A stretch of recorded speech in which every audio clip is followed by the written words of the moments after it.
Assalamualaikum warahmatullahi wabarakatuh. Perkenalkan, nama saya Muhammad Habil, NIM 24000240036, kelas kriminologi E. Saya di sini akan sedikit mempresentasikan tentang paradigma, yaitu tugas kriminologi.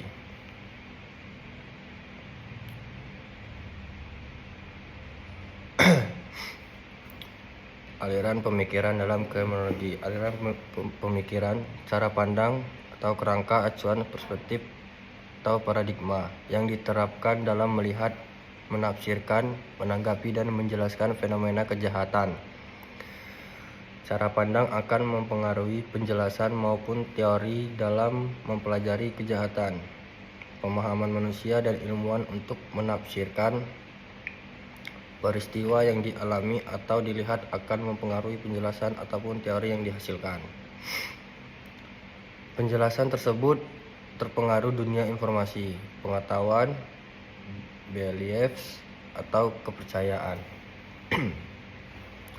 Dua pendekatan yang dikenal. Yang pertama, pendekatan spiritistik dan pendekatan naturalistik.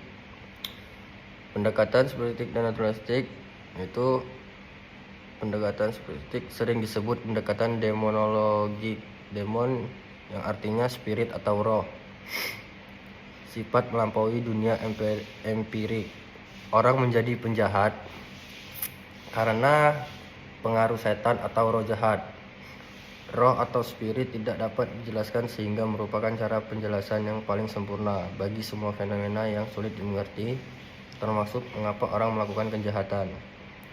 Dianggap tidak ilmiah. Naturalistik yaitu melihat dari segi objek dan kejadian dunia, kebendaan dan fisik. Penjelasan menggunakan ide dan penafsiran terhadap objek dan kejadian yang ada hubungannya dengan dunia yang ada. Apa yang diketahui dan dianggap benar menurut fakta empiris dan kebendaan, orang menjadi penjahat karena hal-hal yang natural. Seperti contohnya kebutuhan ekonomi, pengaruh lingkungan, dan lain-lainnya. Aliran pemikiran atau paradigma ada tiga. Ada tiga aliran pemikiran atau paradigma dalam kriminologi. Yang pertama, aliran kriminologi klasik. Yang kedua, aliran kriminologi positifis. Dan yang terakhir, aliran kriminologi kritis. Kriminologi klasik atau asumsi dasarnya yaitu rasionalitas dan inteleksia sebagai dasar perilaku manusia atau doktrin free will, dasar penjelasan perilaku manusia. Konsep kejahatannya yaitu bersifat yuridis. Pelanggaran terhadap perbuatan yang diatur dalam undang-undang pidana kejahatan adalah hasil pilihan bebas seorang setelah mempertimbangkan untung dan ruginya melakukan kejahatan tersebut. Orientasi studi mempelajari pola dan menguji sistem pidana, meminimalisir kejahatan supaya orang tidak melakukan kejahatan. Kerugian yang dibayarkan harus ditingkatkan dan keuntungan yang diperoleh harus diminimalisir. Dengan ini orang tidak akan melakukan kejahatan tersebut lagi. Studi yang berkembang kriminologi positif yaitu perilaku manusia ditentukan faktor di luar kontrolnya, contohnya fisik, psikis, dan sosial, atau faktor biologis dan kultural. Konsep kejahatannya bersifat alamiah. Kejahatan adalah perilaku yang dipengaruhi kondisi fisik, psikis, dan sosio-kultural melalui suatu evolusi. Orientasi studinya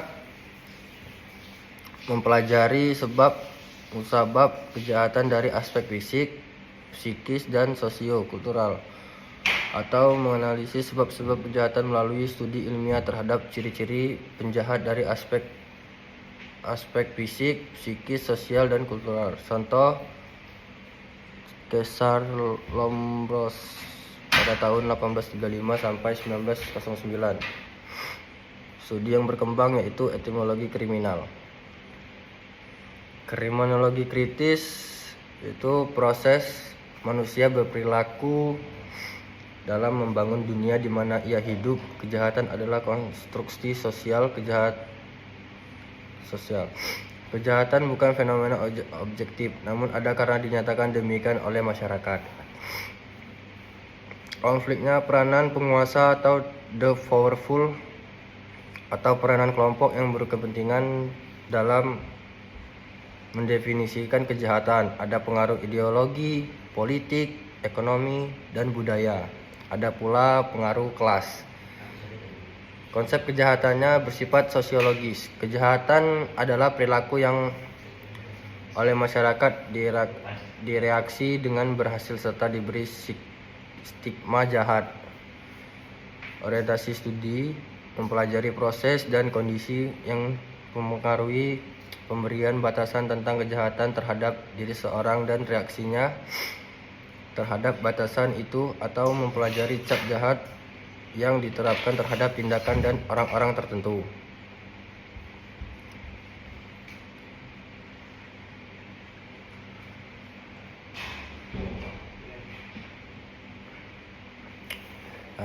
Menurut Simenca dan Lee berpandangan pada 3 paradigma pokok pikiran kejahatan. Yang pertama paradigma positifis, paradigma interaksionis, dan paradigma sosialis. Namun yang pertama paradigma positifis. Paradigma ini memandang bahwa kejahatan adalah hasil faktor-faktor yang dapat diukur secara objektif seperti faktor biologis, psikologis, atau lingkungan sosial tertentu. Dalam pandangan Bonger yang berangkat dari mazhab positifis dan Marxis, kejahatan tidak semata karena kehendak bebas, tetapi karena kondisi sosial dan ekonomi yang membentuk perilaku seorang. Menurut Bonger, kejahatan muncul karena perbedaan kelas sosial dan ekonomi dalam masyarakat kapitalis. Yang kedua, dalam sistem kapitalis ada penindasan dan kesengajaan yang menyebabkan sebagian orang terdorong melakukan kejahatan. Jadi, faktor penyebab kejahatan bersifat struktural dan sosial, bukan moral semata. Yang kedua, paradigma interaksionis. Paradigma ini melihat kejahatan sebagai hasil interaksi sosial dan proses pelabelan atau labeling proses. Kejahatan tidak melekat pada suatu perbuatan secara hakiki, melainkan tercipta karena masyarakat menilai perbuatan itu sebagai kejahatan. Dalam pandangan Bonger,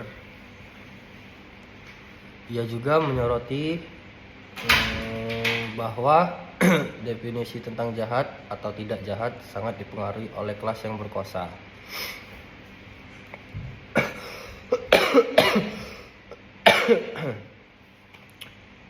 Apa yang dianggap jahat seringkali ditentukan oleh mereka yang memiliki kekuasaan ekonomi dan politik, bukan oleh moral universal. Maka interaksi dan kekuasaan memegang peran besar dalam menentukan apakah sesuatu tindakan bisa disebut kejahatan atau bukan. Dan ketiga, paradigma sosialis. Paradigma ini berpandangan bahwa kejahatan adalah produk sistem sosial dan ekonomi yang tidak adil, terutama kapitalisme. Paradigma ini sejalan dengan teori kriminologi Marxis yang sangat dipengaruhi oleh pemikiran Bonger. Menurut Bonger, kejahatan merupakan konsekuensi logis dari sistem kapitalis di mana individu dipaksa bersaing demi kepentingan pribadi dan keuntungan material. Dalam masyarakat yang mementingkan uang dan status atau status moralitas melemah, dan individu yang miskin seringkali terdorong melakukan kejahatan untuk bertahan hidup. Ia juga menegaskan bahwa masyarakat sosialis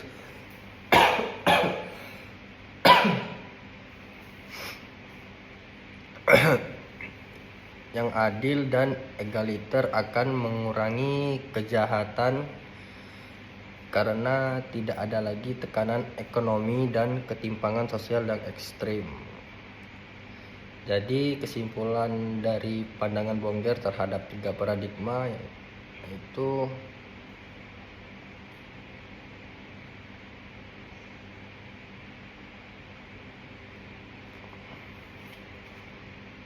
yang pertama, positifis, faktor penyebab objektifnya atau biologis sosial. Kejahatan disebabkan oleh struktur sosial ekonomi yang timpang, hasil interaksi dan pelabelan sosial. Kejahatan ditentukan oleh kekuasaan dan nilai-nilai kelas dominan, sosialis atau kritik terhadap sistem kapitalis. Kejahatan lahir dari ketidakadilan sosial dan ekonomi dalam kapitalisme.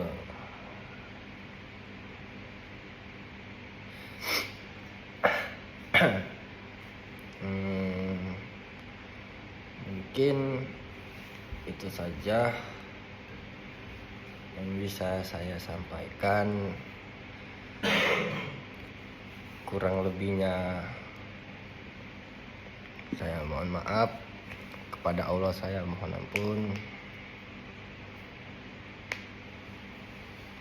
Saya akhiri, wabillahi taufiq wal hidayah. Wassalamualaikum warahmatullahi wabarakatuh. Terima kasih.